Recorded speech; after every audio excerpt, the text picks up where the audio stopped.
Hey there friends, long time no see. My name's Popeye. Today we got some more Umineko for everyone. Before we dive into it, this game does have some pretty mature themes that I just want to make sure everyone here is aware of today. This game includes themes such as death, murder, child abuse we saw last time, assault. I can't say for certain if there will be sexual assault, but that is a possibility. And any of those things against a minor. Alright, it's been a hot minute. Trying to actually remember what happened last time in this game. I do remember, well, we got right here. We find out that George is maybe not so secretly in love with one of the maids at the house. And alright, the big thing, so we started off with Maria trying to find her rose and it wasn't there.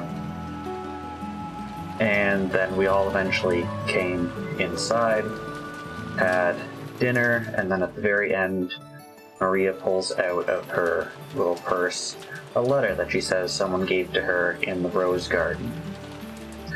And she says it's the witch Beatrice.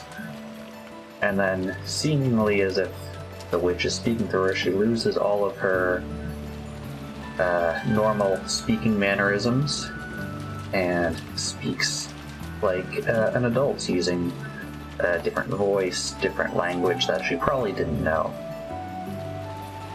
Hello, Samuses. I don't think I didn't see that joke subscription. It's only been, what, 2 weeks?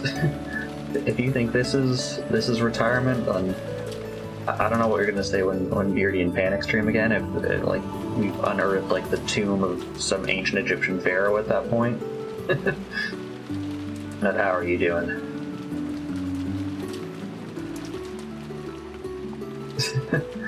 Can I replay it? Let's see. This used to be a feature. No, I don't know why OBS did this. So it used to be an OBS in your feed. You could actually click something and replay it, which was really good for testing purposes, actually. That was maybe my #1 reason. #2 is for exactly what you just said, where, you know, sometimes people are in ad hell and don't see what's there. So it was useful to replay. But sadly they took that feature away sometime around version 30 of OBS.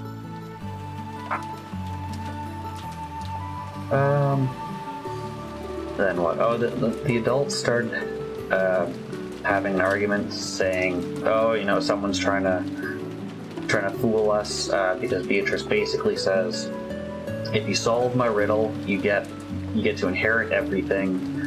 You get to inherit the mansion, the gold, everything.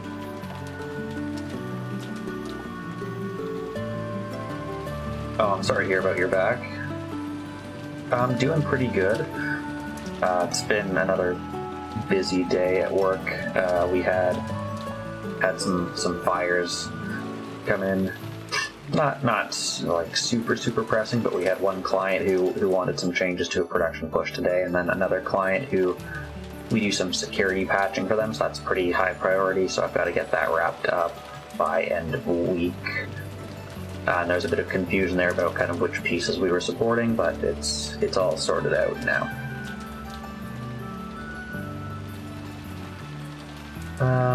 What was I saying? Oh, the adults were arguing, basically saying someone did this to try to put a claim on the inheritance. We as the kids didn't really get to see a whole lot of this. We did see Battler's stepmom basically saying this means that the witch doesn't exist, because they wouldn't... Only someone who... The only person who would have something to gain would be someone who's, like, not the witch from this. And then the kids are like, yeah, we're gonna go do kid stuff and leave. And then George and what's your name? Is it? It's been so long, I don't remember your name. Characters. This is why I have a character sheet. Shannon. and Shannon are having their little rendezvous in this gazebo outside in the rain, where George is talking about what everyone should talk about on their first date: capitalism, and its how money is the most important force in history. でもね、戦も城も自分 I'm 一 sure 人じゃ that 成り立た he ない。 has some metaphor in there, but at face value, just talking about capitalism and history. 大勢の部下に支えられ、その力を借りて初めて成立するものなんだよ。 Yeah, sounds good.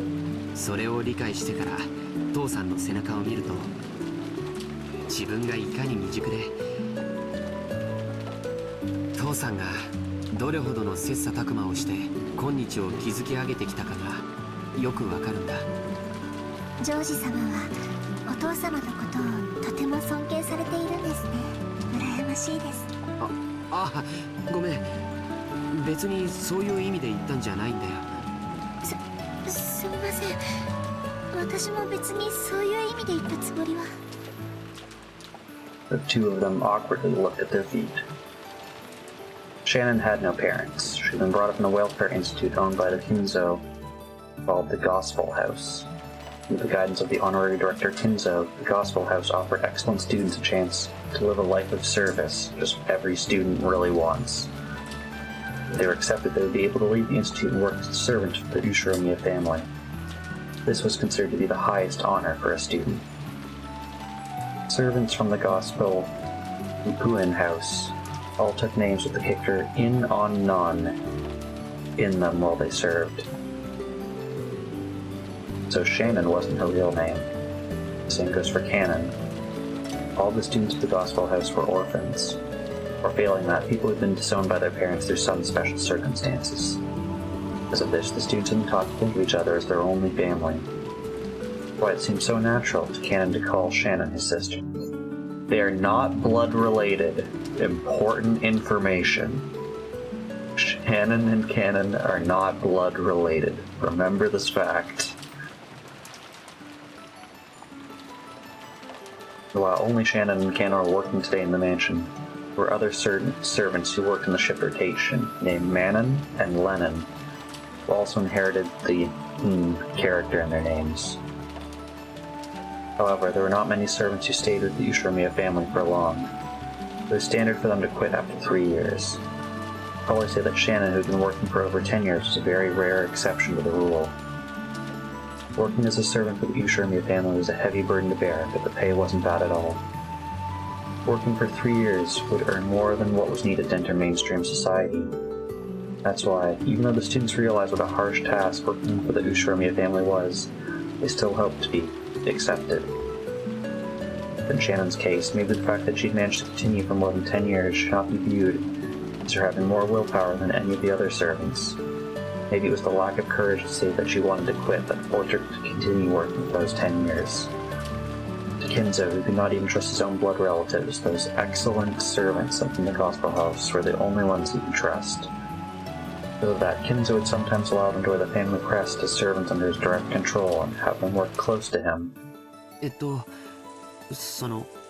もう勤めて10年近くになるんだっけ? Okay, so information time then. Let's see. Are there any other characters? No. No. No, so it's just the two of them. They mentioned 2 others.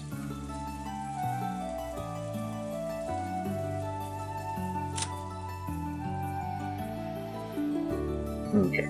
I don't know if this information was here before. That might have been added in as a result of that conversation. だいぶお金も貯まったんじゃないかい? どうでしょう。別に私、買いたいものも特にありませんし、ほんの何百万かあったって、それで残りの人生を過ごせるわけもありませんし。Let's see if I can get this. So 1 million yen in current exchange rate. I think it's you divide roughly by 80, but usually I just round up to 100. So she has several tens of thousands of dollars saved up. 目標の額があってお勤めを続けてるわけじゃないのかい?そうですね。私はこのお屋敷以外に行くあてもありませんし、お嬢様とも他の使用人の子たちとも仲良くやれてますし、奥様には時折お叱りを受けますけど、バラの世話やお屋敷のお掃除も楽しいですし。でもそれはシャノンちゃんのサヨちゃんの人生じゃない。 Okay, we might have a real name drop. Shannon cast her eyes downwards when she heard her real name. She understood what George was trying to say and closed her mouth. 僕は成人し社会人になってからも勉強して分かったことが。 Okay, let's see this. Do we now have her real name? No. Oh, there we can see her family crest. Looks like it's tattooed onto her leg.「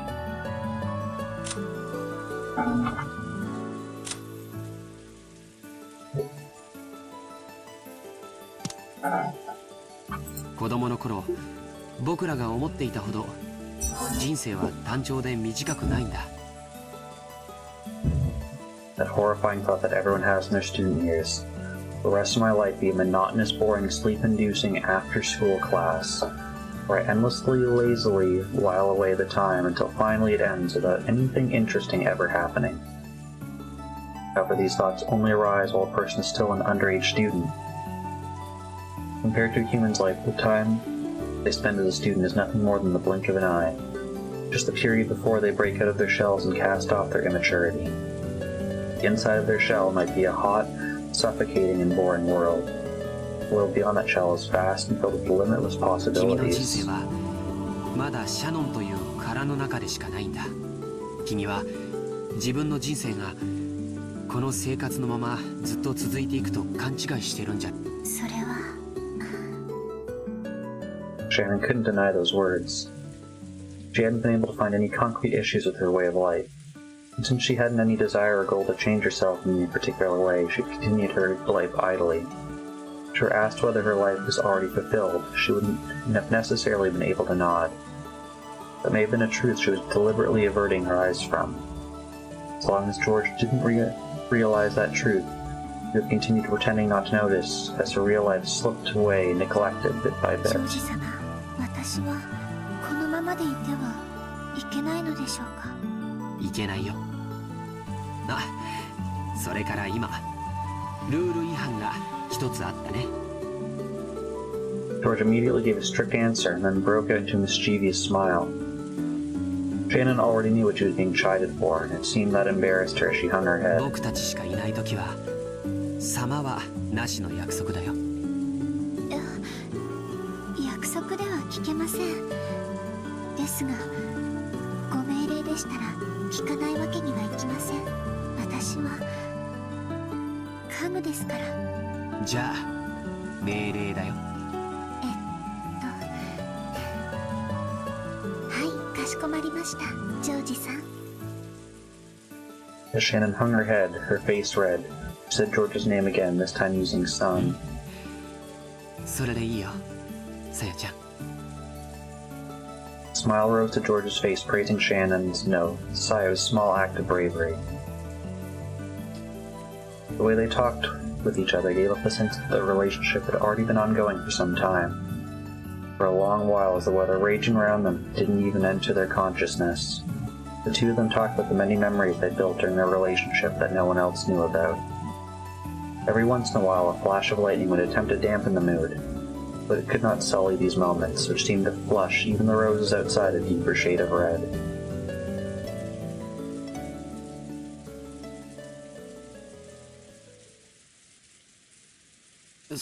そうだ、君に見せたいものがあって。なんでしょうか。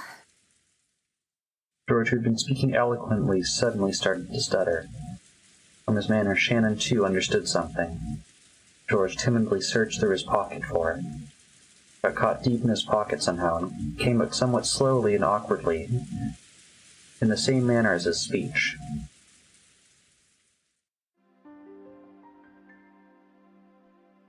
It was a very small box covered in deep blue velvet. Its characteristic shape was enough to make anyone realize what was resting inside. Shannon had been preparing her heart a little, sure of what it must be. Even so, when she actually saw it, she couldn't avoid blushing once more. George opened the small box, took it out, and held it out for Shannon to take. これを君に受け取ってほしいんだ。このような高価なものは、お受け取りできません。受け取れない。いえ、こんなもの、私には、過ぎていて。さよ、これはお願いじゃない。命令だよ。この指輪を受け取って。ね。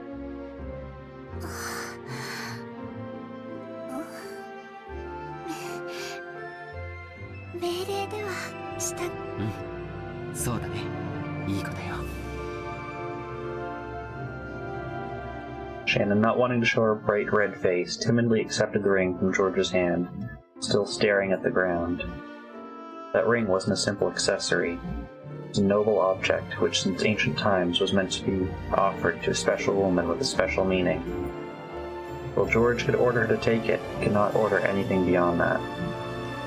Anything beyond that would depend not on an order, but on Shannon and Osayo's own will. だから、ここからはもう命令じゃない。さよ、明日までに言葉でない形で返事がもらいたい。わかるね。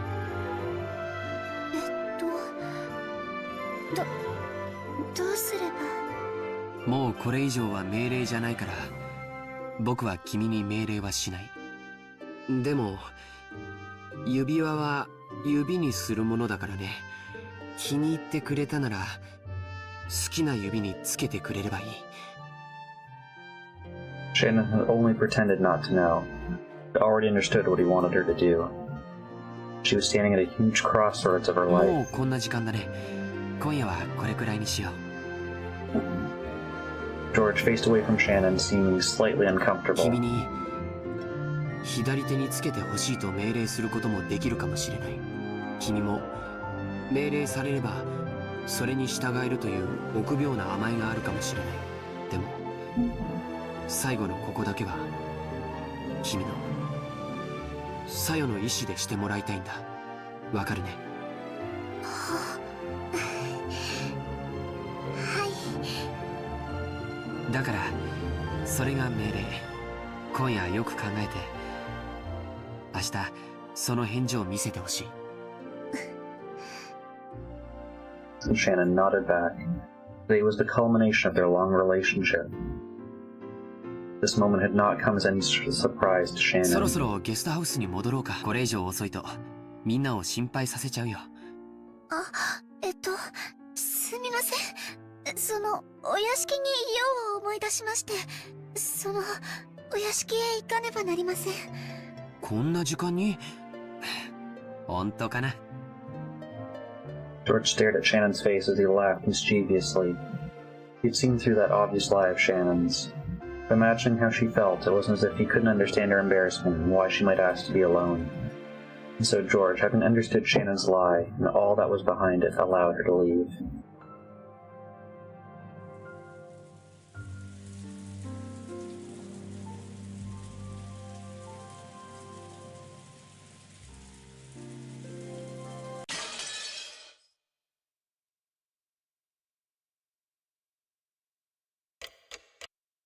Okay, it's an hour later. We are inside the mansion. Shannon entered the entrance hall of the mansion, the tottering gate. Her chest was filled almost to bursting point with a mixture of exultation and uncertainty that she couldn't easily describe. Stopping for a second in front of the servant room to take a deep breath and calm her heart, she opened the door. Inside, Goda, who'd been ordered to take the midnight shift at the mansion tonight, was absorbed in an old, worn-out crossword puzzle magazine. He looked up for an instant to see whether one of the family had come. When he realized it was a fellow servant, he returned to his puzzle as if nothing had happened. 源氏様より郷田さんのお手伝いにつくように言われてまいり。ああ、そうですか。それは助かります。そろそろ戸締まりの見回りに行きたかったのですが、ここを開けてもいいものか困っていたのです。何しろ旦那様方の会合はまだだいぶ続きそうですからね。いつ何時お茶のご用命があるかも分かりませんし。そうですよね。ではどうしましょうか。私が留守番を。ではシャノンさん、申し訳ありませんがお屋敷内の見回りをお願いします。私はここで親族の皆さんのご用命の待機をしております。 Just sounds like he doesn't want to do work. はい。 Shannon felt a twinge of annoyance. Despite the fact she'd come to help out as a favor, she was being forced to do the job of the person actually on duty as though it were the natural. Furthermore, after one-sidedly forcing that task on her, Koda had once again gone back to his magazine and become immersed in his crossword puzzle. For the time being, as a sign of respect for her elder, Shannon bowed her head and left the room to make the rounds. Getting a little angry had enabled her to bring the airy sensation she'd been feeling until now under control a bit. Besides, she couldn't show this kind of face to Genji and Cannon. Until her heart was able to calm down, she wanted a little time to herself, and maybe going around the mansion wasn't such a bad way to do that. In the dining hall, she began to hear the tumultuous voices of the family's discussion. Someone would speak at great length and then be opposed by someone else. That rebuttal would continue in a very long, drawn-out fashion until opposed by yet another person. That kept on repeating. It was as though their displeasure was seeping out through their voices. She'd been told to go to the guest house, so it would be bad if she was discovered by Kraus. Thinking that, Shannon quick-footedly slipped by the entrance to the dining hall. And inside the mansion, controlled by darkness, she began to check that the house was all closed up, following a prearranged route. She walked down the hall, checking that each window was closed. In Rokkenjima, there were no humans other than the family. In actuality, closing up wasn't that terribly meaningful of a task. Till Natsuhi had scolded them that this attitude was careless, closing up had not been customary in the Ushiromiya family.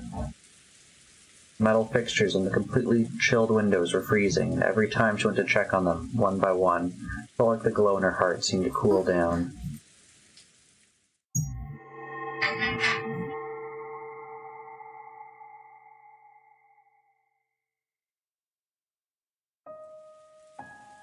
Just then, she thought she saw something flickering across the hall. Flickering? Something like that shouldn't be visible beyond the darkness of the hall. Although she thought it was probably her eyes playing tricks on her, she killed her breathing for a brief moment. And grasping a curtain, she fearfully gazed into the center of the hall.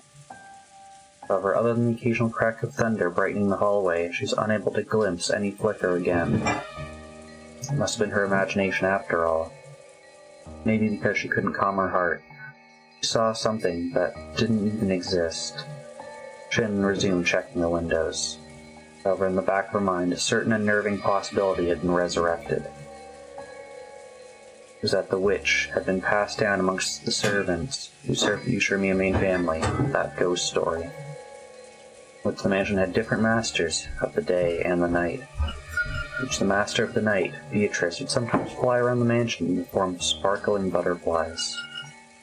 Come to think of it, hadn't Canon-kun said that he had once seen it for himself? He got sulky when I didn't believe him and told him he was just seeing things. Could it possibly, really? The roar of the thunder gave no answer.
Why are they showing us everyone? They're establishing where everyone is at this exact moment. So you're unknown.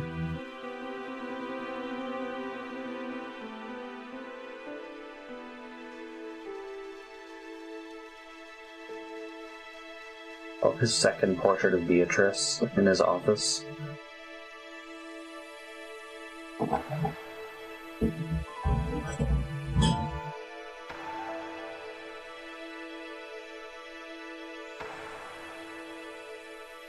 So at that moment, there were 4 people who were alone.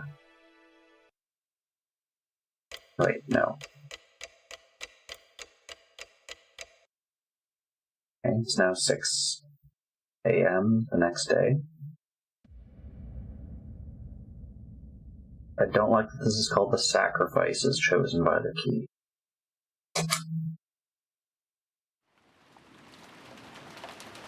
Genji once again tightened his bow tie and looked outside through a crack in the curtains. Maybe the rain had died down a tiny bit since the previous night, but it didn't look like the thick rain clouds were planning to let any trace of the morning sun get by. The morning was dim and far from refreshing. Before we go any further, so who was alone at that time? Ginzo was. All the adults were together. Kids were together. I don't recall seeing Maria. Maybe Maria was supposed to be asleep, but in the kids' room. You were alone. You were alone. You were alone. So everyone on the outside of this L was alone at that moment. お待たせしました、源氏様。 And finished checking his appearance and exited the washroom. Normal schedule, it was rare to have someone having to suffer going straight from a midnight shift to a morning shift. It's a special system for just the 2 days of the family conference. Then, as long as the typhoon didn't leave today, the relatives stay on this island would last until tomorrow. Kinlan thought it was best to prepare for the special schedule to be extended 1 more day. The 2 of them left the guest house, opening their umbrellas. The rose garden had been devastated by the wind and rain last night. Even though they'd spent several days making it beautiful to welcome the guests, it had only taken 1 stormy night to ruin it. Cannon sighed. The 2 headed for the mansion. They were supposed to meet up with Goda and prepare breakfast. Goda was such a perfectionist that he would undoubtedly have been up for some time already, in the middle of preparing a breakfast both exquisite and as elegant as glasswork. They reached the overhang by the entrance to the mansion and folded up their umbrellas. Genji took from his pocket a bundle of several keys and used to unlock the front door. There was nothing on Rokenjima outside of the Ushiramir family mansion, so there never used to be a custom of locking up. For Natsuki had ordered that it be part of their duties to lock up the mansion from around midnight to early morning. Unlocking in the early morning was to be done by the servant who had the morning shift. As Goda would begin the preparations for breakfast as soon as he woke up, this task was to be undertaken by Genji and Cannon. Silence had fallen on the mansion, giving the impression that the mansion itself was still asleep. Okay, other important information here. The mansion was locked. Welcome back, Samuses. We are taking important information down. The mansion was locked this morning, so assuming that Shannon locked it the previous night, and that no one else has a key, that means no one outside of the mansion was able to go in and out without forcing their way in. Assuming that Shannon had actually locked everything up. では、朝の仕事を始めよう。はい。 The 2 of them split up and began opening the curtains throughout the mansion. The curtains remained closed, the inside of the mansion would be unable to shake off its gloom, as if it hadn't yet to escape the previous night.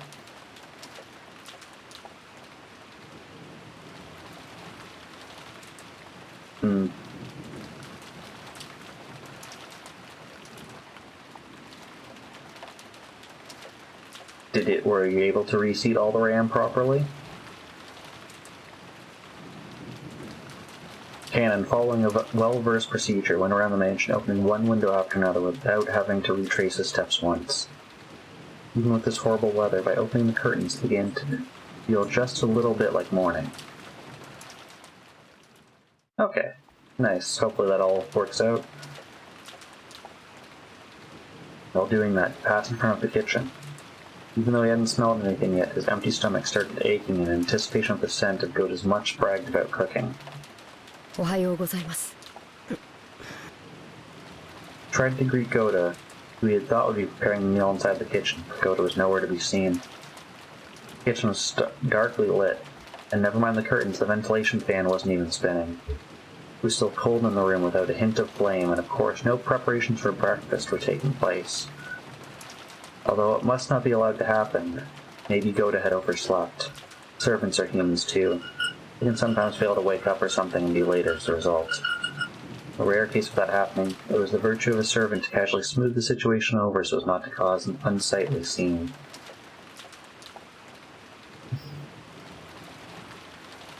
And to make sure that their masters never noticed that such a mistake happened in the first place.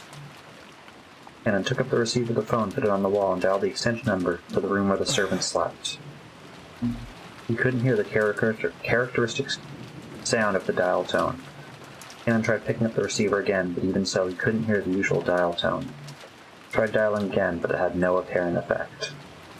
Could it be that the lightning last night had caused a mechanical fault and broken the internal telephone lines? The equipment in this mansion was all worn out. Cannon fully understood that even the smallest thing could have caused it to break down. Cannon gave up trying to wake him with the phone and dashed off to the room where the servant slept.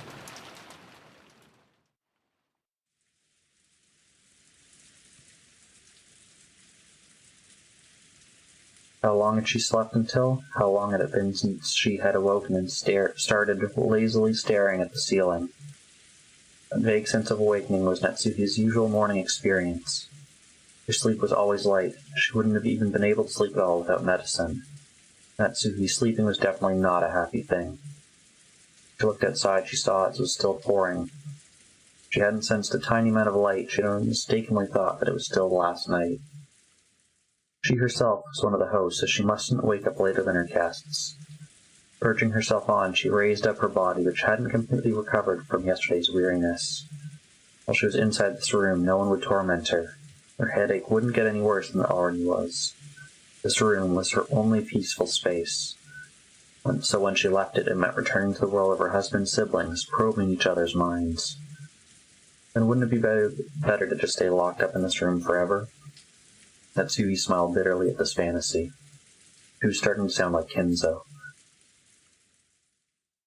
Even though most of the time she would call Kinzo names for staying locked up in his own room, and taking no notice of anyone, the truth was that she actually longed to do that so herself. Natsuki gave her head a small shake, and her fantasy was replaced by the reawakening of her usual headache.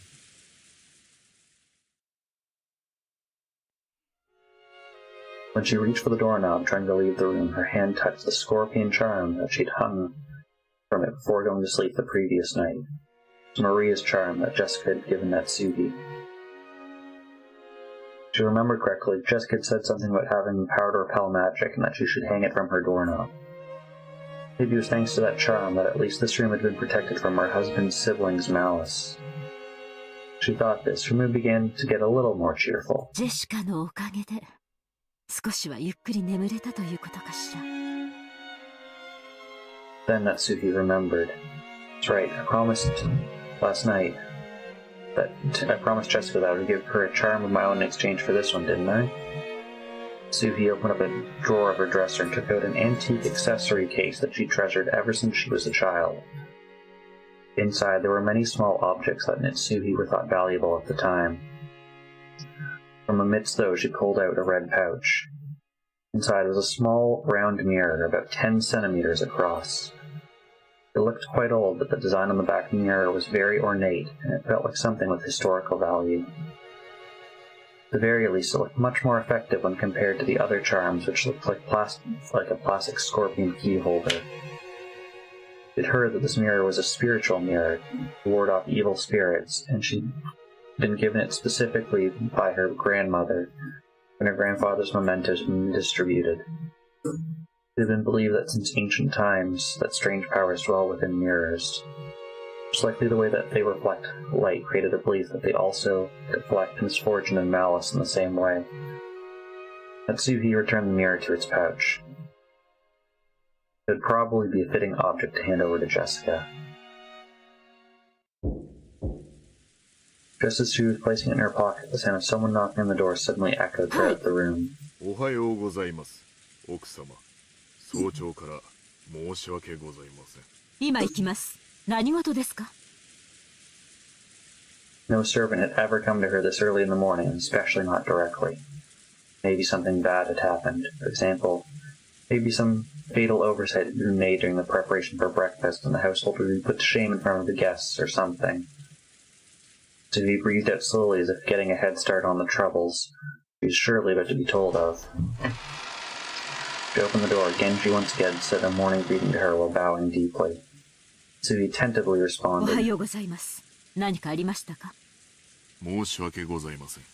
昨夜の落雷で電話機器に故障が出たようです。内線電話が不通になっておりますもので、直接のお伺いになってしまったことをお許しください。内線電話が普通? それは面倒になりましたね。修理は可能ですか? 残念ながら故障箇所がわかりません。後で業者を呼んで修理させたいと思います。ということは、この台風が過ぎるまでは修理不能ということですか。つまり、客人たちの滞在中はずっと普通ということですね。客人たちのお世話に支障は。出ないよう最善を尽くします。結構です。粗相のないようよろしく頼みます。Natsuhi let out a small sigh of relief. She had been prepared for the worst. The telephone breakdown wasn't the kind of trouble she was worried about. Then, even this would probably be enough to spark sarcasm from Eva. Natsuhi gave her head a light shake. 朝食の準備は順調ですか? それがゴーダの姿が見えません。朝食の支度もまだ行われておらず。何ですって? Natsuhi was indignant. To her, this was a much bigger problem than the phones not working. Despite that, this piece of information was the part that had been postponed. Why did everything go well most of the time, then come to something like this when the relatives were visiting? Natsuhi placed a hand to her forehead and shook her head sharply. 大方朝寝坊でもしているのでしょう。とにかく誰でもいいから急いで朝食の準備を。Natsuhi had exited the hall and turned around for a second to close the door to her room. The unpleasant thing that she saw there was silencing her completely. It was an unsettling sight, as if someone had dipped their fingers in a dark red liquid and clawed at the area around the doorknob. As someone had soaked both of their hands in blood and groped at the door and the knob. Someone had wanted to stage something like that and left this mark as an awful prank. これは悪趣味な。私も今ここにお伺いして初めて気づきました。後ほど清掃。大方趣味の悪い客人の冗談でしょう。不愉快です。実に不愉快です。Who in the world would pull such a childish and disgusting prank? So he had a pretty good idea, but of course there was no proof. Even if she pushed the issue, it would seem as though she was making a fuss about nothing. Contrary, it would definitely be better for her to say she hadn't even noticed that such a prank had been played in the first place. So he gave the order to have it cleaned and headed off to the parlor with clacking heels.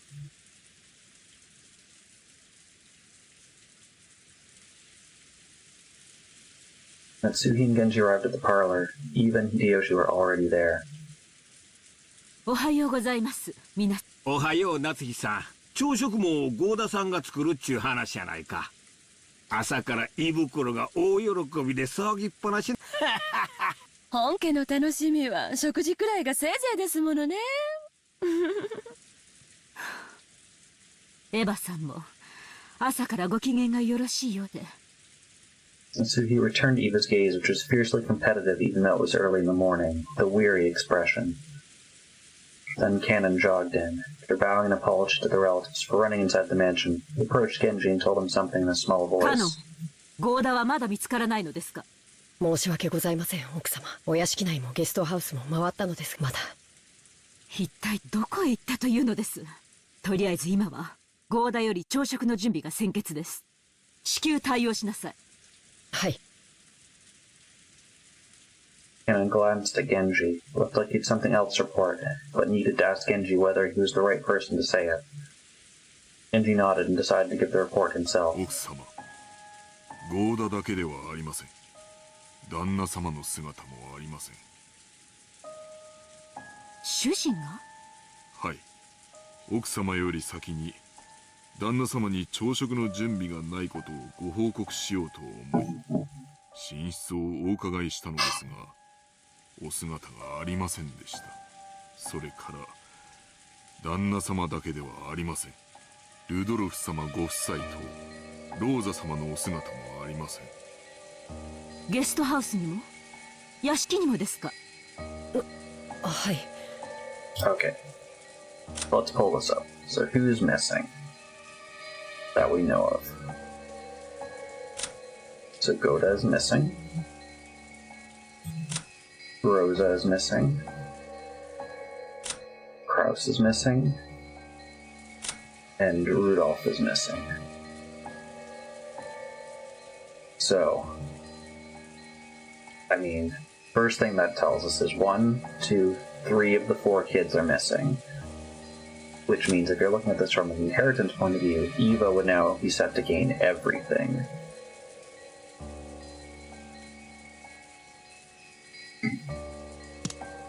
Guest house の部屋にもおられません。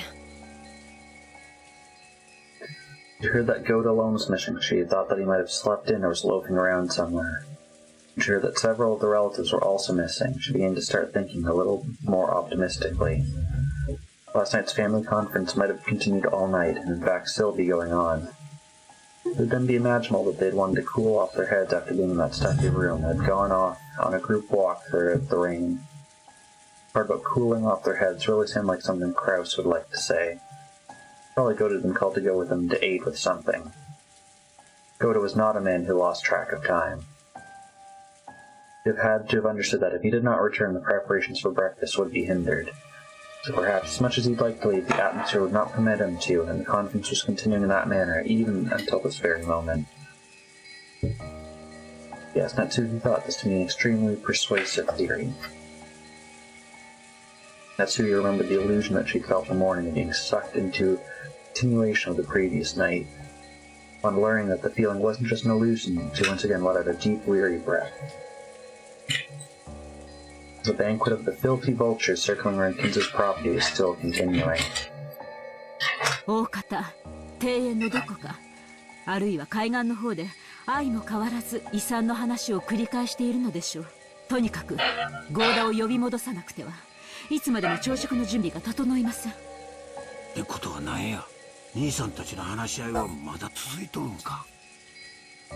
She thought she'd spoken in a small voice, but Hideyoshi had overheard her and managed to grasp the 兄 situation. さんもルドルフもタフね。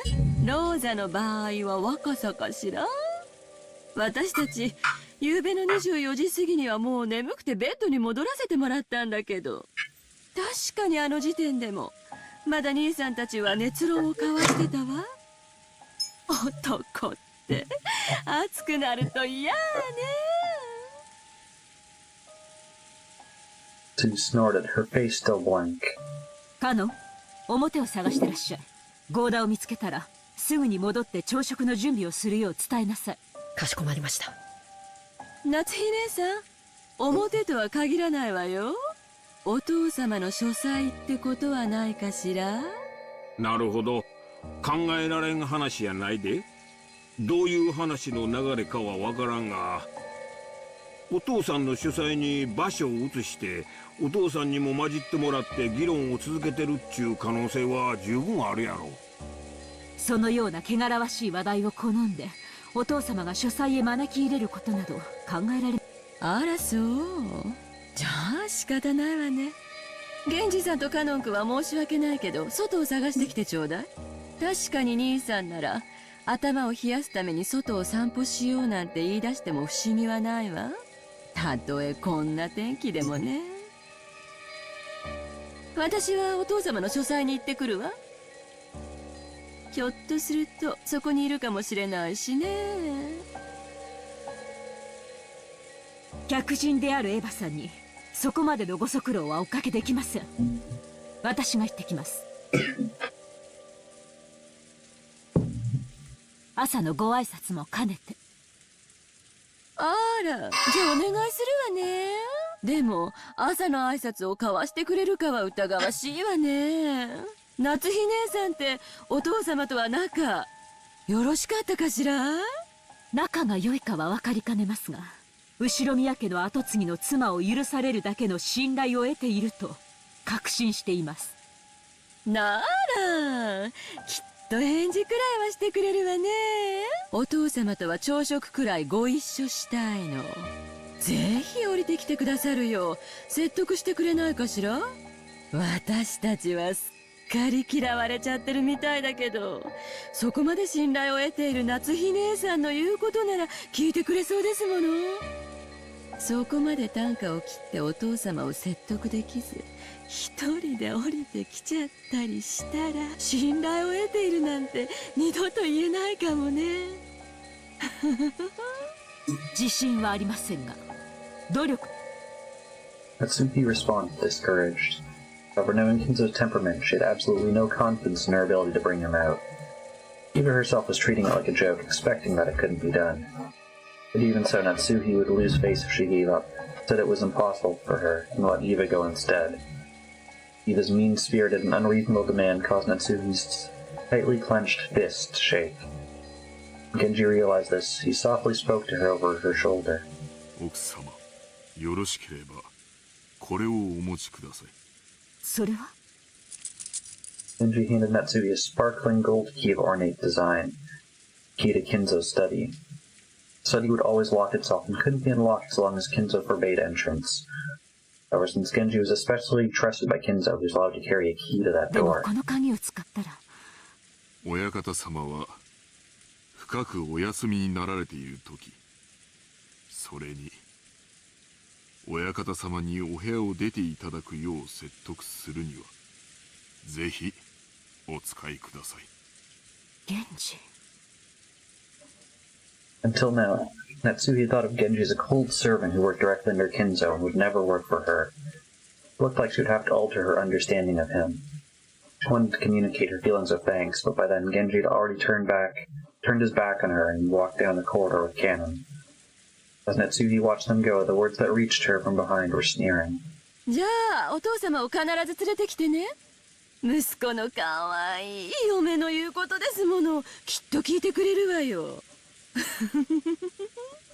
私たちは客人だからここでのんびりくつろがせてもらうわ。予算買えば口が過ぎるで。すまんが夏日姉さん、お父さんのことをよろしく頼むわ。Natsuki left without replying. At a swift pace, her heels clapped loudly with every step.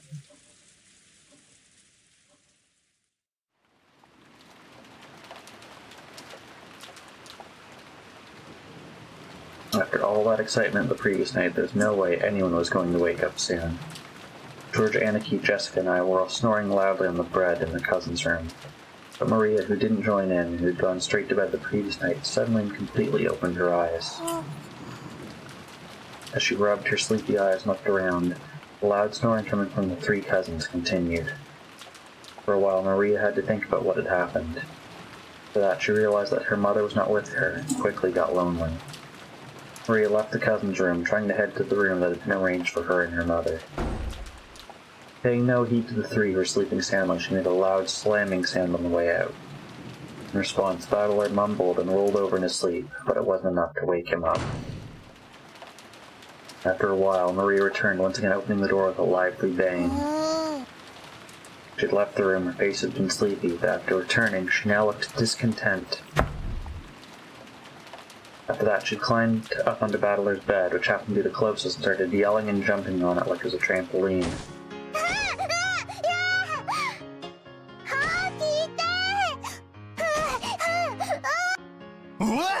なんだ敵襲か回せ Making sure I was awake, Marie jumped over in George Aniki's bed and started bouncing on that too.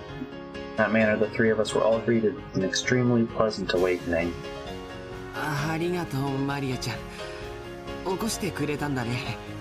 僕たちは夕べが遅かったから寝坊しちゃったのを起こしてくれたんだね。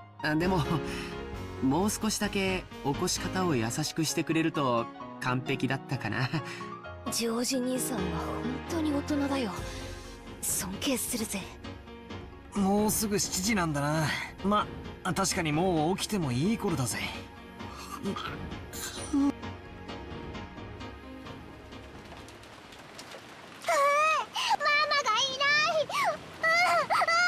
ローザおばさんが部屋にいなかったの？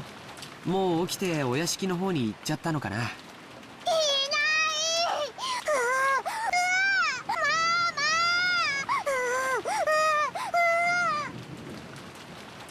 Maria kept groaning and looking unhappy. It seemed like she wasn't simply lonely because she couldn't find her mother, but was actually unhappy because her mother wasn't in the place that she thought she was. It made her feel like she'd been tricked. If we could have just told her where her mother was, that might have been enough to satisfy her, but unfortunately, as long as we were here, we had no way of finding that out. どうせ朝食に行くことになるんだし、屋敷の方に行こうぜ。そうだな。マリア、一緒に屋敷へ行こうぜ。きっとローザおばさんもそこさ。おお、ママはお屋敷なら行く。おお。そうだね。お屋敷に行こうか。多分親たちはもう向こうに行ってるんだよ。Maria regained her usual composure, so her earlier temper had never happened. She got dressed, left the room, and headed for the mansion.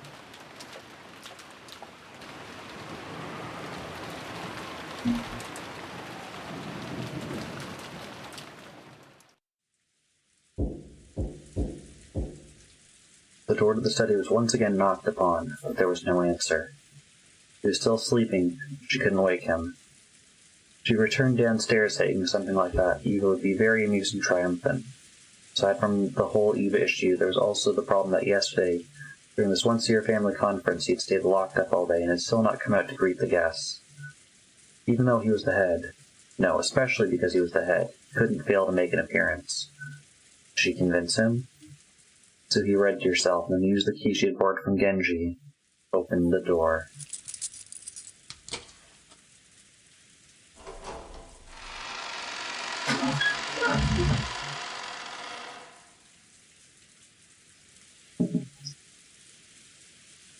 A sweet stench seemed to eat into her brain, poured from the narrow opening she'd created, and though she was prepared for it, she couldn't help but grimace. Thinking that he might still be sleeping, Natsuki entered the room quietly.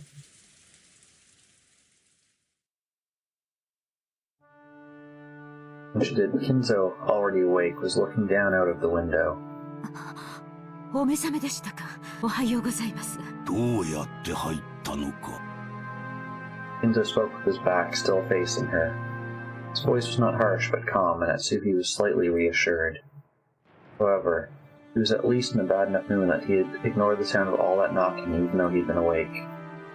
Natsuki wasn't able to break the tension. 申し訳ございませんでした。源氏さんにお願いして書斎の鍵をお借りさせていただきました。ほう、元気がか。我が友がそれに足ると思ったならば話を聞かぬわけにもいくまい。して私に何用か。はい、もうじき朝食の準備が整いますが、ぜひお父様にもおいでいただきたく思いまして。朝食はここで取る。いつものように運ばせるがいい。しかしお父様、年に一度の親族会議です。せめてお顔をお見せになってください。下に降りて私の死後遺産をどのように食いちぎるのかを決める議論に加われというのか。バカらしい。そのような話は私を抜きで好きに進めるがいい。そしてそれが親族会議だというなら私がこの部屋を出るほどの価値はない。私は忙しいのだ。構うでない。With his last words came the threat that any further questions would be useless. Natsuhi realized that adding any further pleas would finally bring his wrath down upon her. Annoying to hear Eva sarcastically say that she hadn't been able to convince him after all, but there was nothing more Natsuhi could do. そうですか。わかりました。みんな残念がるでしょうが、そう伝えます。Natsuhi decided to give up. Bowing silently, she made to leave the room before Kinzo's spasmodic temper could fire up. As she did, Kinzo called out to her. Compared to the usual Kinzo, this voice was calm and gentle, like it came from another person. 夏日、後ろ宮の家に嫁ぎ、もう随分になるな。はい、後宮を名乗ることを許されてからもう随分になります。前の家が恋しくなることもあるか。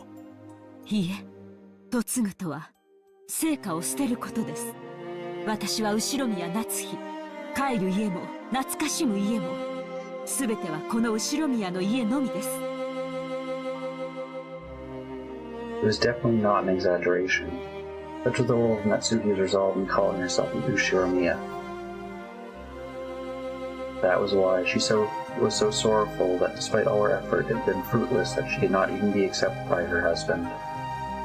クラウスが女で、お前がいや、それは言うまい。それはどういう意味ですか、お父様。Natsuhi was shocked. Those words just now had been meant literally. It would have been more than enough to make up for all she had suffered up until that point.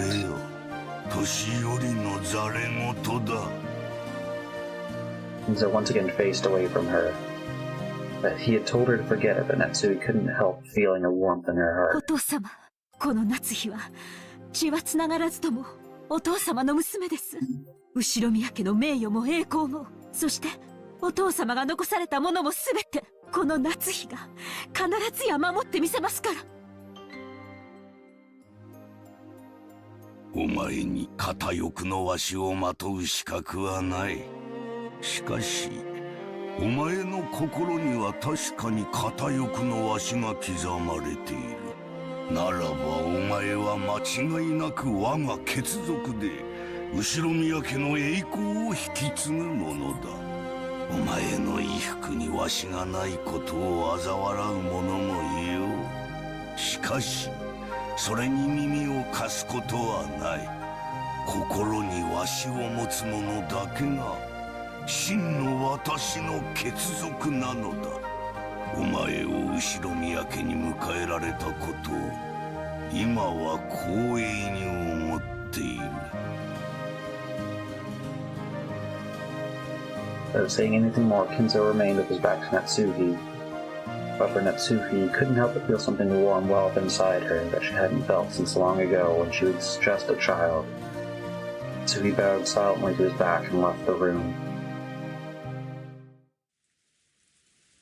あら、ちょうどいいタイミングだったわね。お父様の様子はあんまり遅いから様子を見に来ちゃったのよ。Natsuhi left the study. She saw Eva climbing the stairs and their eyes met. Eva was smirking unpleasantly, thinking that Natsuhi had just left the room, trudgingly after failing to convince Kinzo. However, the way Natsuhi was now, such a frivolous laugh would not disturb her. She was not permitted to wear the family crest in her clothing, but she was permitted to wear it in her heart. And so she spoke calmly, clearly, and confidently, with the dignity of the one who would protect the glory of the Ushiromiya お family. 父様は親族会議にはおいでにならないそうです。汚らわしい議題に関心はないと仰せです。とかなんとか言っちゃって。お父様を説得できなかったんなら素直にそう言えばいいじゃない。哀れですね。お父様が嘆かれるお気持ちもわかる。それはどういう意味よ。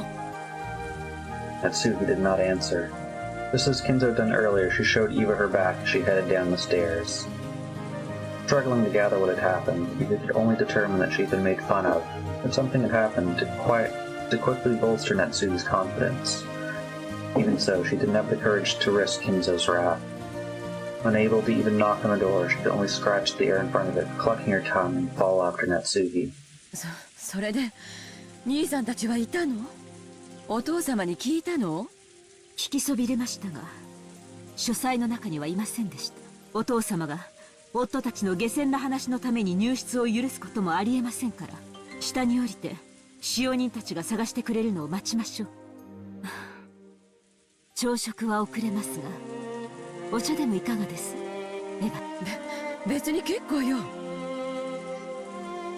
Eva couldn't hide her confusion over the complete difference in Natsuki's demeanor. He was acting so boldly, and while Eva hated to admit it, she even had a sense of dignity about her. Unable to find fault with anything, she could only follow Natsuki back to the parlor.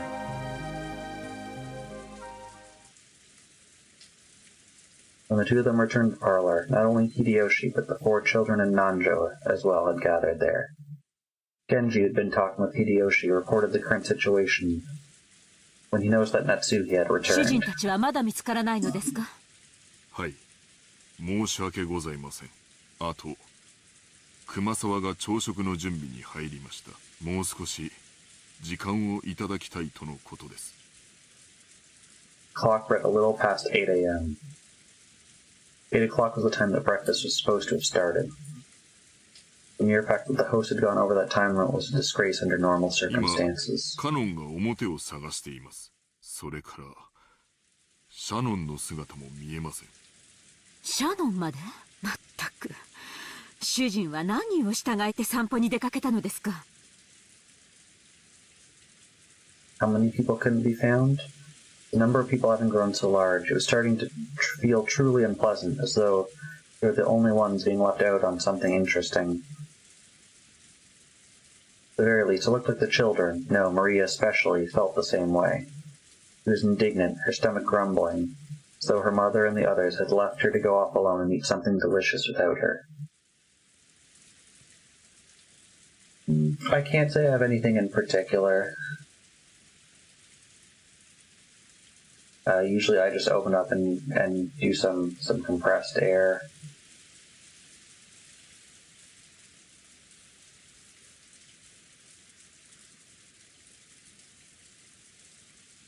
Making sure I wipe down all the fan grates and all that kind of stuff.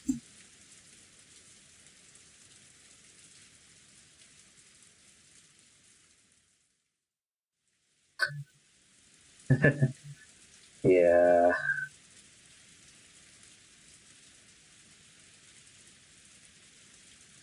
Like, if that's what you're looking for, yeah, everything's gonna be expensive. If you're looking for someone like with a compressor, like maybe there's someone who will like professionally like do it, who already has the air compressor, and that like, it's still gonna be expensive, but it's gonna be less expensive than buying the air compressor.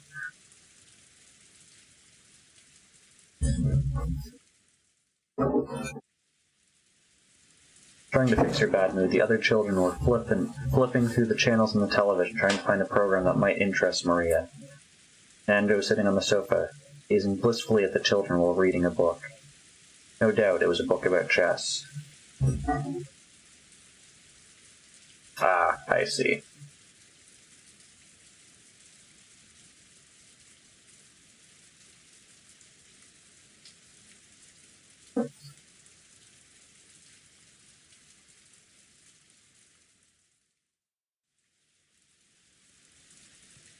Sound of footsteps came rushing towards them with a pitter-patter. It was only one set, so they realized before they saw the source was not Kraus, nor rest, but probably Cannon. 奥様、失礼します。その様子では見つけられなかったようですね。申し訳ございません。まだ。もう十分です。ご苦労をかけました。They didn't know where they were, but they had to be somewhere on this island. They hadn't put anything in their mouths since last night, so their stomachs must be growling about now. They would surely saunter in any time now. Natsuki was already dumbfounded, and she'd begun to think that there was no urgent need to find them 私はお right 客 then. 様方にお茶のご用意をしに厨房へ行きます。二人とも早朝からご苦労様でした。Natsuki, acting as though the release intention caused a new surge in her headache, left the parlor. Cannon tried to call out to her as she left, but Natsuki departed swiftly. まだ何かあるのか？はい。旦那様方のお姿を見つけることはできませんでしたが、Cannon sounded evasive. He still didn't know where they were, but maybe he'd found something with some relation to that. Even Hideyoshi noticed this exchange of words that came over. They'd probably noticed the slightly strange way Cannon was acting. どうしたんや、カノン君。クラウス兄さんたちは見つかったんか？実はバラ庭園の倉庫の様子がおかしいのです。様子がおかしいというのはどういう意味だ？それが何と説明すればいいのか。And once again hesitated. He wasn't speaking anything like he'd expect from the usually fearless Cannon. Even Hideyoshi exchanged quizzical looks at this display. どういうこと？倉庫の中に兄さんたちがいたんじゃないの？いえ、中はこれから調べます。その鍵を取りに戻ったところなんです。ようわからんが、とにかく中を調べればいいだけの話じゃないか。その倉庫の鍵はどこにあるんや？使用人室にあります。すぐに中を確かめましょう。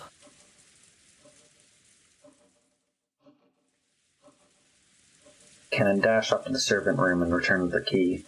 Genji left the parlor, saying he'd go check, but even Hideyoshi also followed. What was this something odd about the storehouse that had caused the usually fearless Cannon to hesitate? It was still pouring outside, but their curiosity over the something that Cannon couldn't talk about won out. The children made a big fuss watching television. Cannon and the rest dashed off to the entrance.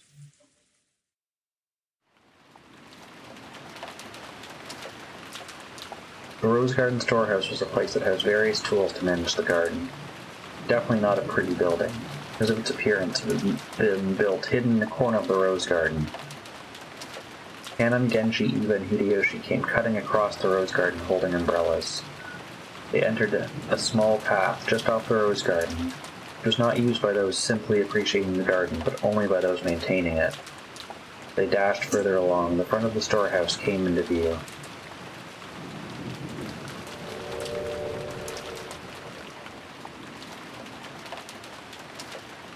It was a very old shed of a storehouse, and compared to the flawlessly perfect beauty of the Rose Garden, it was pretty seedy looking.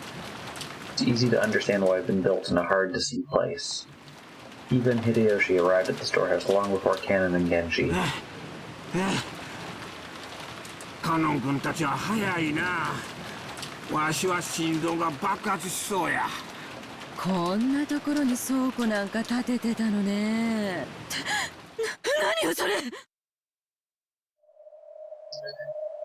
Eva looked where Cannon was pointing. She was at a loss for words. Noticing this, Hideyoshi also followed Cannon's finger and was likewise too shocked to speak. The entrance to the storehouse was a kind of shutter. Everyone there now understood why Cannon had been unable to find words that could describe what he saw. On the shutter, which was completely filthy from being exposed to wind and rain for so long, plastered on it, something that looked like a strange dark red liquid. Mucus, maybe some sticky paint. Some kind of ghastly substance had been used to draw an indescribably eerie shape. Rain had caused it to drip down in several places, like fresh blood leaking from an open wound. Yeah, this is Devour. We just finished the intro, so we're just about to unleash the thing that's going to hunt us. There was no longer any point in being choosy with words. A ghastly dark red substance meant to look like blood had been used to draw some kind of figure or mark, intended to suggest something ominous. 2 concentric circles were drawn there, and inside of them was a design that looked like a cross. 4 ends of the cross were widely exaggerated and looked like some kind of crest from somewhere around Europe. In the cracks between the shapes, written closely packed together, were some unfamiliar characters, possibly symbols. なんちゅう悪趣味な落書きや。これあれか？悪魔の儀式とかの魔法陣いうやつとちゃうか？ Reference to this ghastly shape, drawn with a deep red, dripping substance, Hideyoshi's comparison was not unreasonable. これいつ書かれたの？昨日雨が降り出す前にここに来ましたが、その時には何も書かれてませんでした。他の方々の目に触れる前に何とかしよう。ご覧になられたら誤解になられる。そうね、ただの倉庫小屋とはいえこんな気持ち悪い落書きを1秒たりとも放置したくないわ。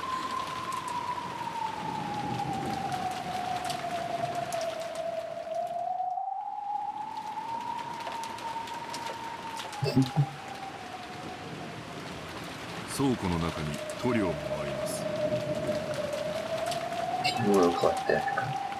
応急処置でとりあえず塗り消して後日天気のいい日に改めて塗装しましょう。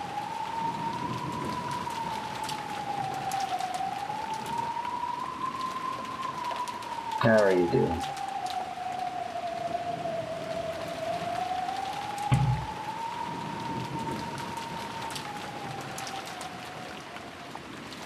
It's already wet and dripping. Wouldn't it just be easier to wipe it off rather than paint over it?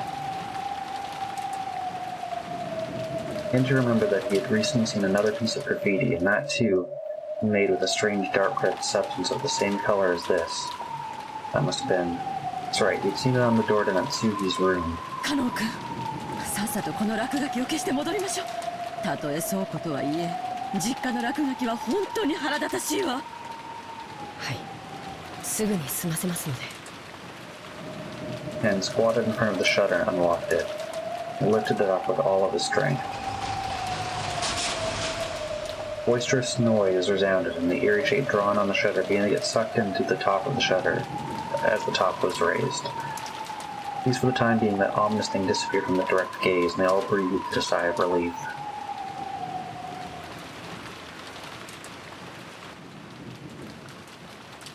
Thanks to a kids program that had come across, Maria was feeling much better, because Maria didn't know about demonic blood circles outside. Battler and Jessica were making fun of the kids program at every turn, cackling. George was enjoying the program along with Maria. Nanjo sat on the sofa by himself, passing the time by reading quietly. They heard hurried footsteps come from the hallway. Footsteps from a single person. Does that mean that it wasn't the group of four that had just left? Genji was the one who had returned. It was very rare for Genji, considered being out of breath a violation of servants' virtues. He gasping for air. While had come dashing back from outside the mansion. His shoulders were soaking wet, he didn't have his usual smart appearance. When Genji noticed Nanjo looking at him, he gave a small silent bow and quickly approached him.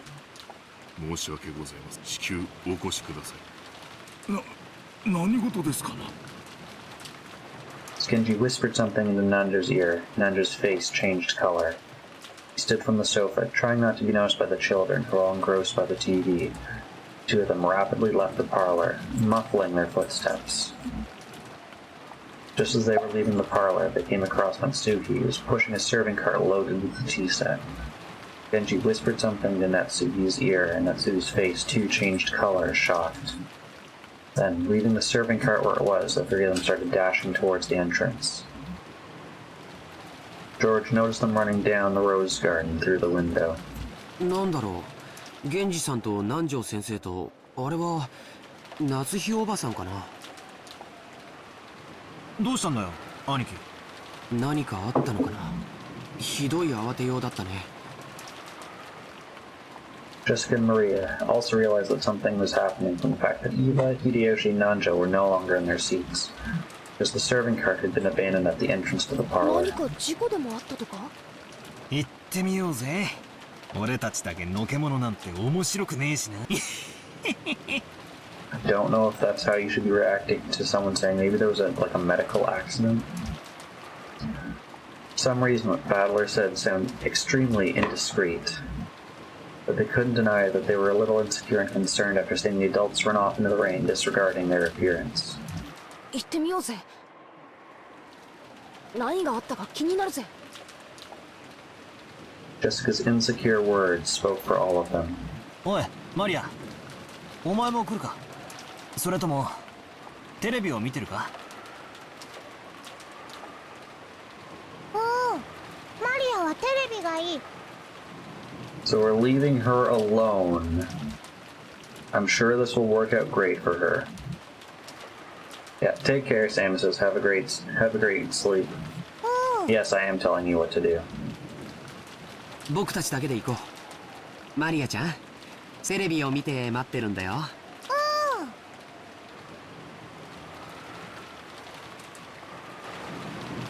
By the time the kids went outside, they'd lost sight of the adults who had left earlier.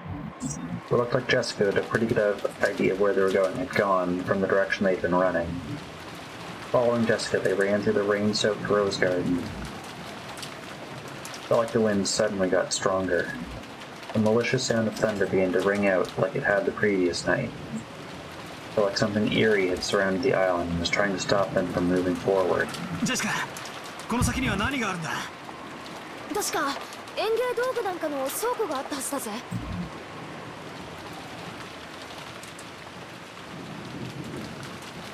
そんなところに一体何があるんだろうね。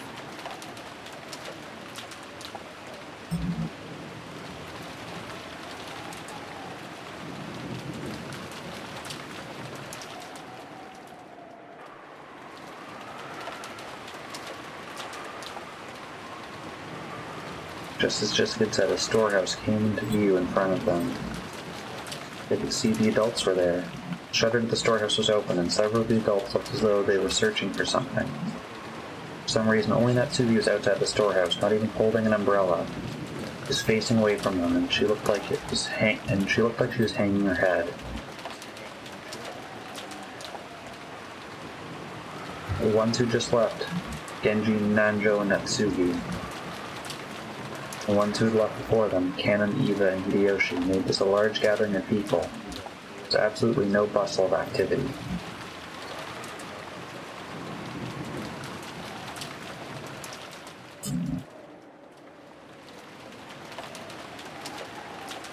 When Natsuki realized the children had come, a terrible expression rose to her face. She ran at them with her arms open wide.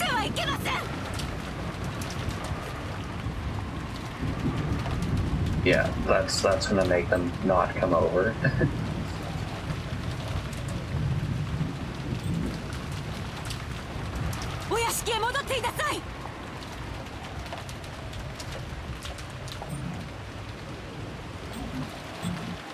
However, no, because of that, they saw the scene which Natsuki was trying to keep them away from. Inside the storehouse with the shutter wide open, a flickering fluorescent light shone down.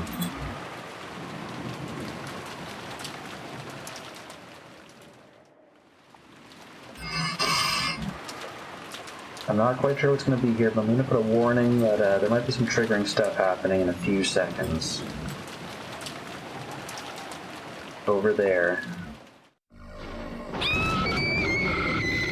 The fact that the song is called Golden Slaughterer is not a good sign.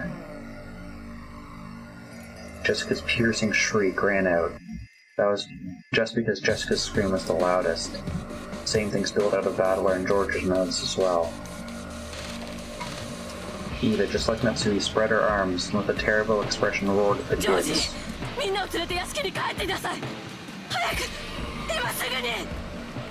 Natsuki spread her arms. One might have thought she was trying to prevent them from advancing any further. However, right now, that wasn't why Eva was spreading her arms. She was trying to hide the terrible scene from the kids. It was her mother's heart, trying to protect the eyes and hearts of his children by attempting to block her view of that terrible scene by at least the width of one of her arms.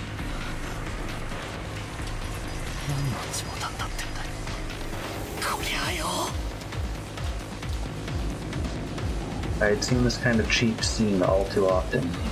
Manga, TV, anime, and movies, I'd seen it over and over again. This was just seeing something appear in real life that I'd seen plenty of times before in some of those more sensational movies, wasn't it? That alone shouldn't... but that suit, it's that old bastard's, isn't it? I get it then. That's Uncle Kraus and Kyrie-san and Auntie Rosa.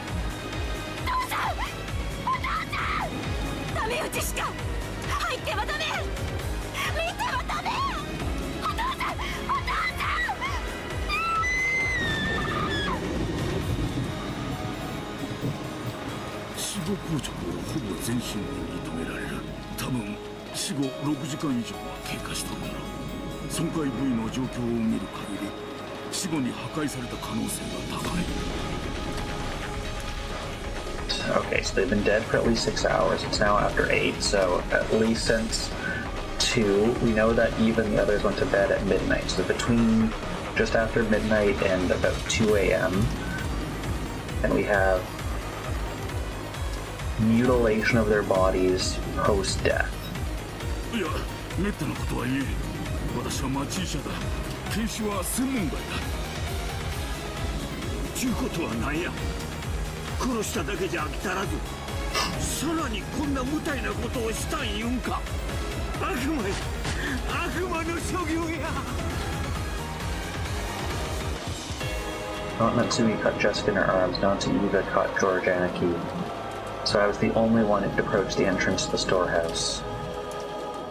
If only there had been someone here to catch me too.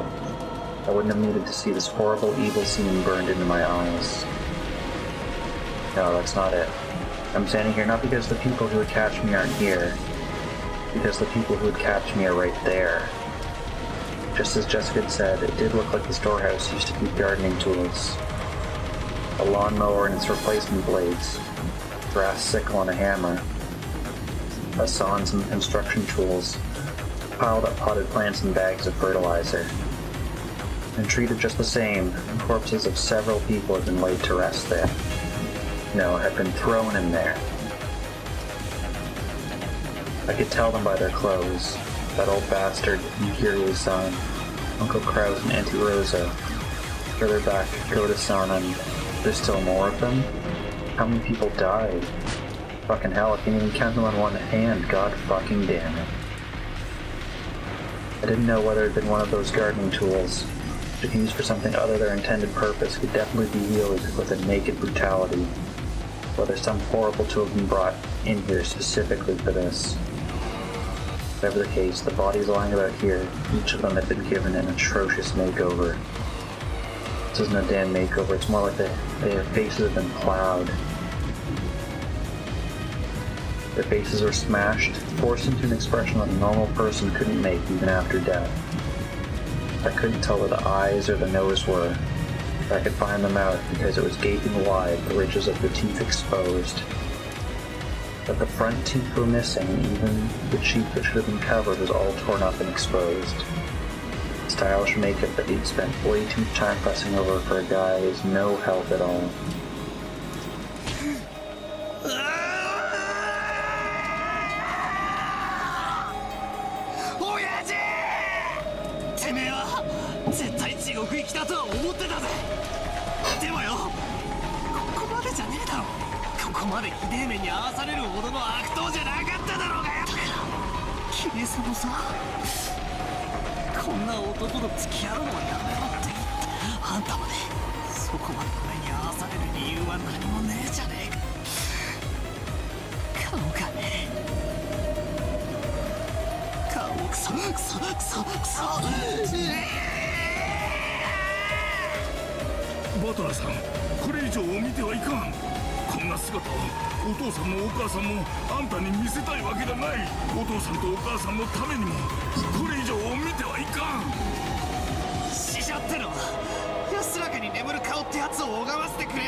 trying to shut out my reckless words, Jessica tried to fill her ears with the sound of her own screaming.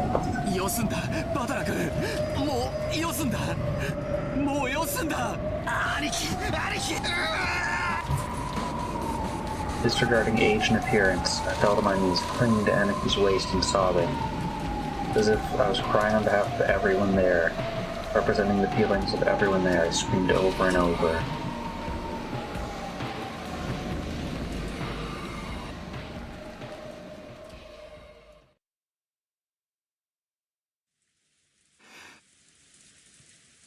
Otosan, 倒れているのはクラウスおじさん、ルドルフおじさん、キリエおばさんに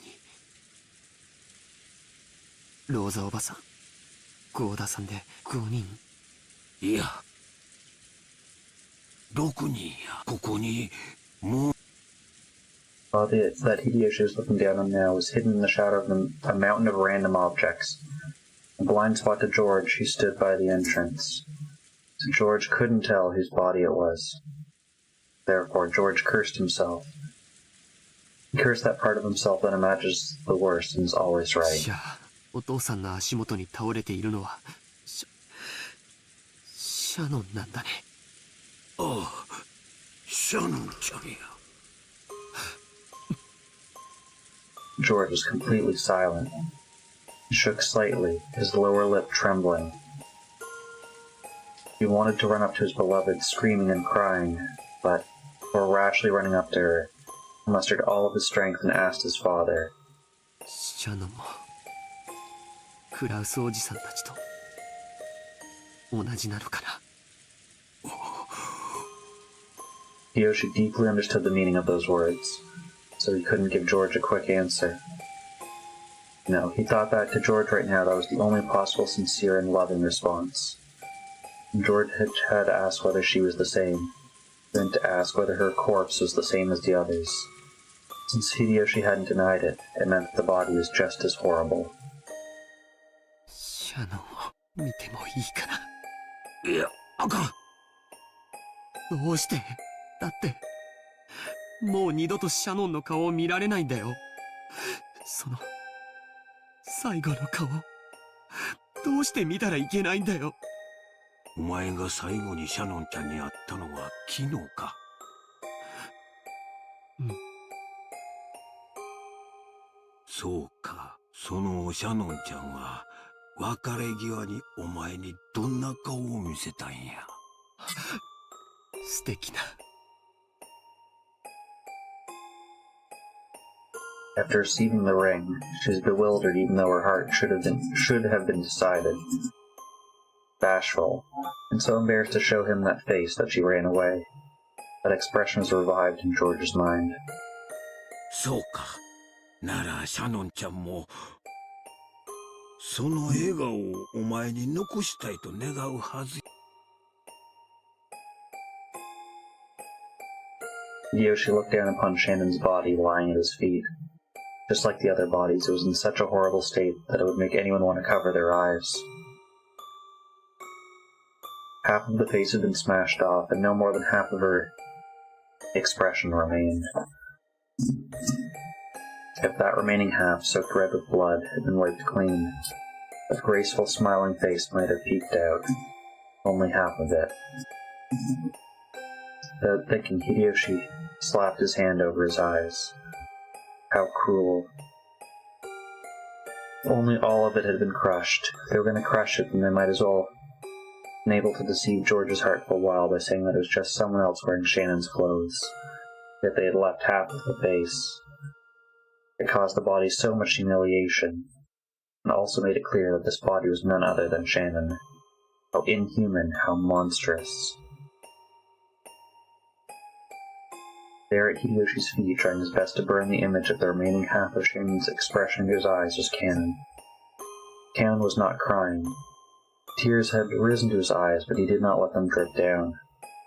That didn't mean he wasn't feeling as much sadness as everyone else. Losing Shannon, who had lived with him in the gospel house, and he had loved as a sister, must have been just the same as losing a blood relative. ジョージ、シャノンちゃんはきっとありがとう言うてお前に恥ずかしいところを見られとうなかったんや。きっとお前が耐えてくれたこと、感謝しとるで。分かってる。分かってるよ、父さん。分かってるよ。George leaned against the outside wall of the storehouse, sinking down 父 powerlessly. さん、頼みがあるんだ。なんや。僕の代わりに、シャノンは指に、指輪をつけてるかな。指輪？ちょいと見てみる。Hideyoshi crouched down. As he did, Cannon silently pointed to one of Shannon's hands. あるこりゃ、ダイヤの指輪や。クズダイヤとちゃう。なかなかの値打ちもんや。それは、どっちの手の、どの指にあるのかな。と、左手の薬指や。そっか、シャノンちゃん、婚約しとったんか。ジョージ、あなた、まさか。エヴァ、今はそんなん関係ないで。シャノンちゃんは男に将来を約束されとったんや。一生を幸せにしちゃると男に言わせたんや。それが誰かは問題とちゃうで。男にそこまで言わしめて、女の本懐やないか。いつこの指輪をもらったんかは知らん。誰が渡したかも知らん。だが、それでも、シャノンちゃんは指輪をもらえたんや。そして、それを受け入れ、左の薬指に通したんや。指輪を送った男もきっと喜んだんとちゃうか？ To most of the people there, Hideyoshi was simply disturbed by this extraordinary situation as blurting out strange things. For those who really knew the truth about George and Shin's relationship, everything he said made sense. そっか。ありがとう、父さん。 George stood up. Traces of tears still streaked his face, but his expression had returned to its usual calm. 行こう、バトラー君、ジェシカちゃん。これ以上、僕たちがここにいると、大人の邪魔になる。そうだな。Jessica sniffled once. Trying to say she was all right, she showed her face to her mother, who'd been holding her the whole time. She faced George again. She once again had on her usual face. Although she still couldn't recover her smile.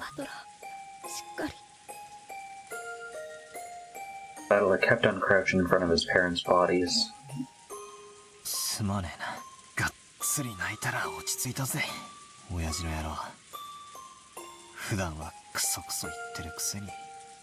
ちょっと死んじまったくらいでピーピー泣くんじゃねえぜ。仕方ねえだろ。親が死んだら泣くように。遺伝子すり込まれちまってたからよ。Battler's face was still bright red from the tears. Even though it was forced, it at least recovered enough to fake a smile. カノン、お前もこれ以上ここにいてはいけません。子供たちを連れて。Natsuhi, unable to take a step into the storehouse, had been standing under the rain the whole time. Maybe she had her own way of grieving, different from Battler's. She realized that she had to take on a sense of responsibility now that her husband was dead. So she gave Cannon those orders. Cannon rose silently and turned to face them. His face was pure white, almost as though his own heart had died along with Shannon. There was no life in his expression. During the course of a normal day, he had been instructed to do a tour of the beautiful rose garden. Cannon may have led the way for them. But now, there was no distinction between Cannon and the children.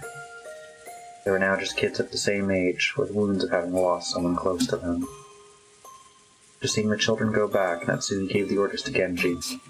すぐに警察に連絡しなさい。台風が通り過ぎるまでは来られないでしょうか。どうすればいいか指示を与えてくれるはずです。わかりました。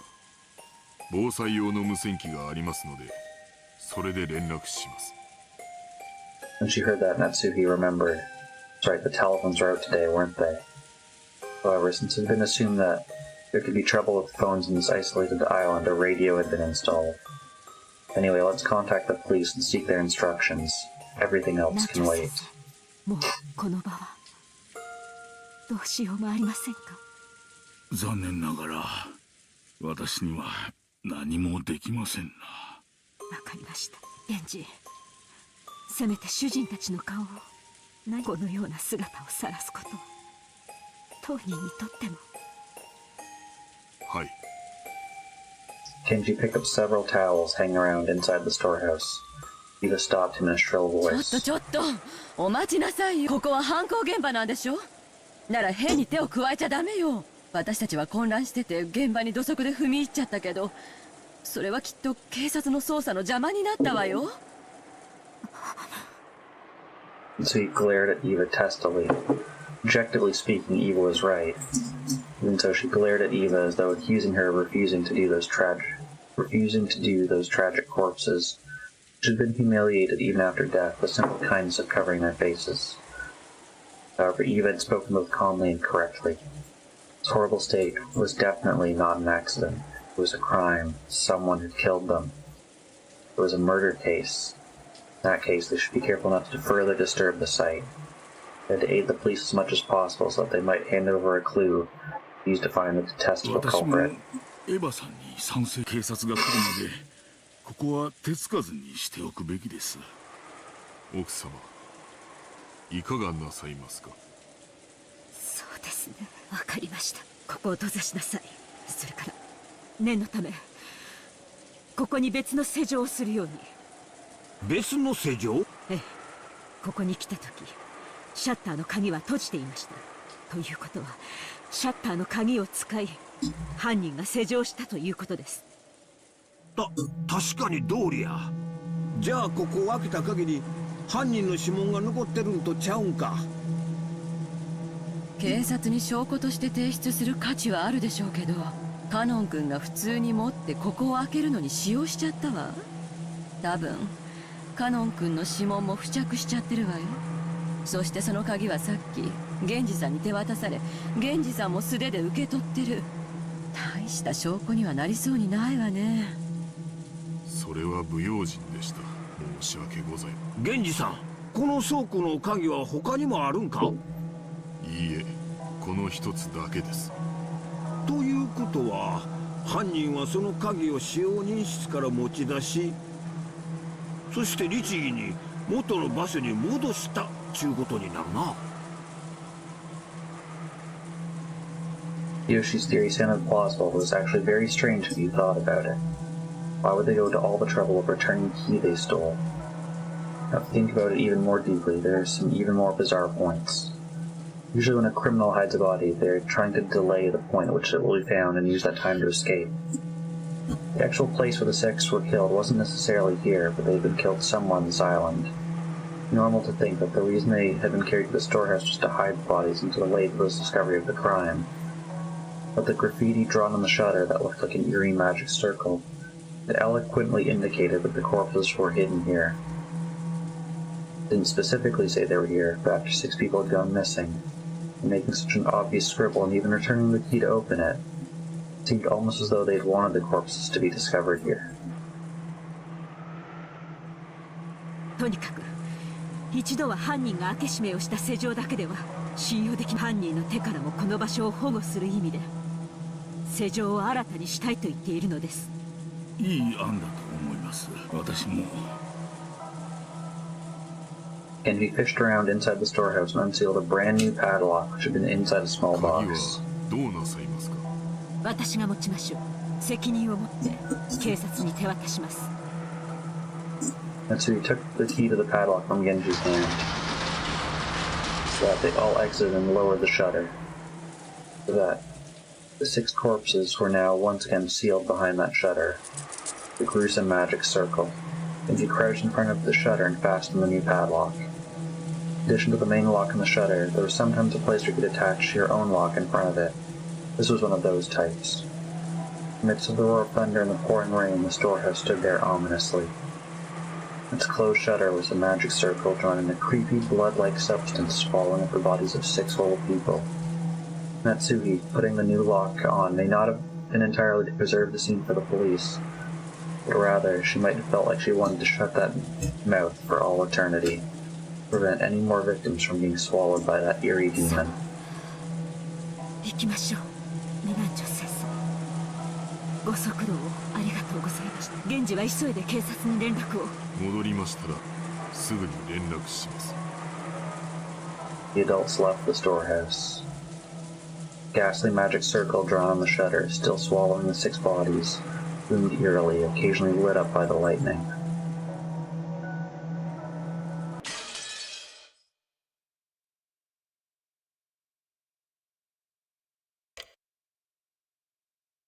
It's now 8:45.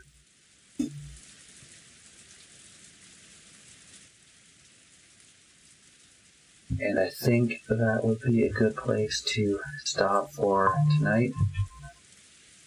We had a very abrupt introduction to everything this game can be.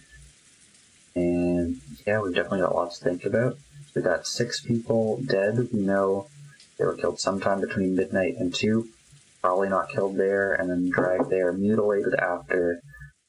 And whoever did it was bold enough to go and take the key from the servants' quarters, unlock it, put all the bodies there, lock it back up,